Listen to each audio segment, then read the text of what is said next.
Andy Roddick identifies gross skill that is actually Coco Gauff's major weapon. Andy Roddick thinks Coco Gauff has one extremely unique skill, and that's finding a way to win even against the best players when she is having a gross day at the office. Whenever Gauff's form and results get rough, the Americans' critics love to talk about her serve and forehand as two weaknesses. And the 21-year-old herself admitted during certain tough periods that her serve was failing her. However, Gauff has still been one of the best and most accomplished players in the game for the past 2 years after winning 2 Grand Slams, a WTA Finals title, and reaching the world number 2 ranking. While Gauff had multiple ugly wins during the 2025 season, the most famous example of that came during this year's French Open final. In very windy and tricky conditions, the American sprayed 8 double faults, 30 unforced errors, and lost her serve 4 times. That day neither Gauff nor Sabalenka played their best. But the American accepted that was the case, started playing long points and forcing Sabalenka into a mistake, and that ultimately paid off as the Belarusian blasted a stunning 70 unforced errors and the American came back from a set down to win 6-7, 5, 6-2, 6-4. Roddick praises Gauff. There is a skill in making a match ugly and gross and then winning it. I will say this, and it's like a testament to Coco Gauff, and we've covered the serving situation. We've covered the forehand situation. To be dealing with 2 shots like that and then to take a kind of gross day and somehow being able to manipulate this match into a street fight, a battle of wills where it's not just Sabalenka's dominance on both sides, and she's done it in both of the slam finals she's won, right? Roddick explained on his podcast. We always view it as a negative. It is amazing what her base offering, even while trying to negotiate around certain parts of her game that aren't working, twice. She's won Grand Slams and beaten Sabalenka in the final. Like, there is a skill to making a match gross, ugly, however you want to define it, and there is a certain beauty in the ugliness. In August, Gauff hired biomechanics coach Gavin McMillan to address her serve technique, and she fixed some things on the go in their first 3 months together. Now that the off-season has come, the American plans to fully lock in on improving her serve for the 2026 season. Andy Roddick has always had a way with words. Whether dissecting a match on his podcast or answering a blunt question courtside, he packages honesty in a way that makes people laugh even as they're learning.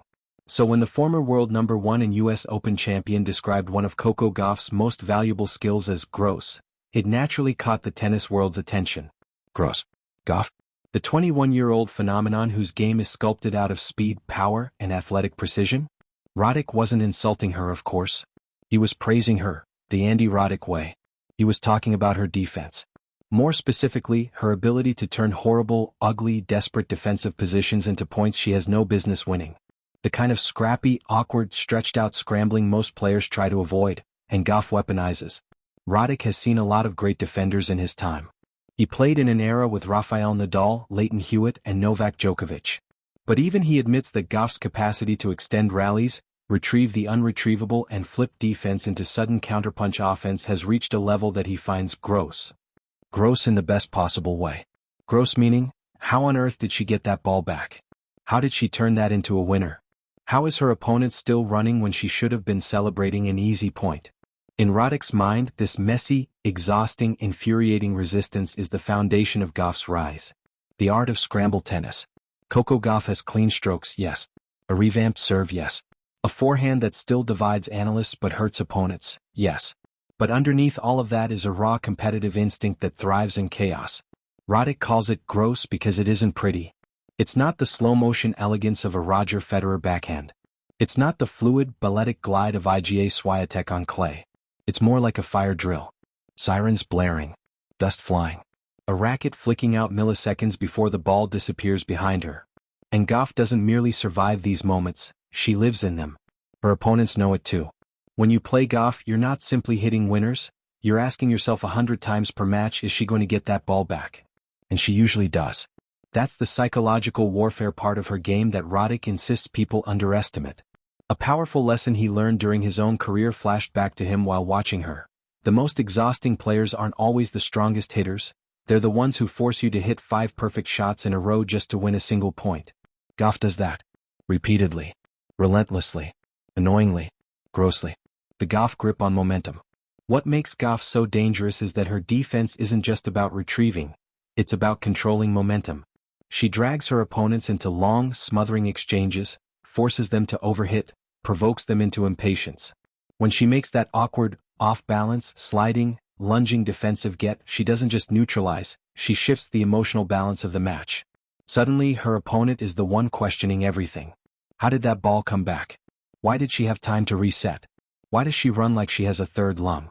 Why is her footwork faster when she's losing the rally? Roddick appreciates this on a level that only elite competitors fully understand.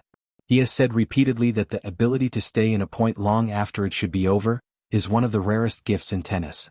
As a former elite server, he knows the helplessness of hitting a supposed winner only to watch it return with interest. Gauff doesn't just return balls, she steals hope. The evolution of a gross weapon. What makes Gauff's defensive skill even more impressive, Roddick notes, is that it isn't just athleticism.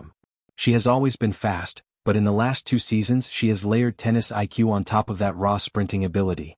She anticipates better. She reads angles sooner. She sees patterns developing before her opponents commit to them. Her ability to choose the right defensive shot, high lob, deep block, squash shot slice, backhand stab, has become sharper.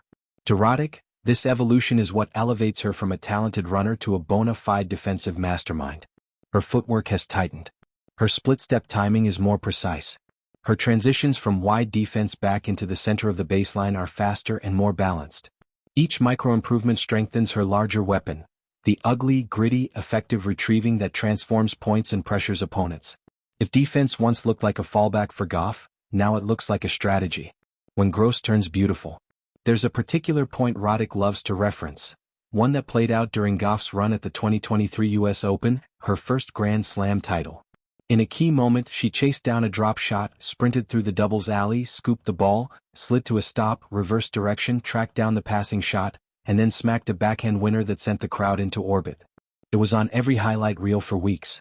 That point, Roddick insists, is the perfect embodiment of her gross greatness.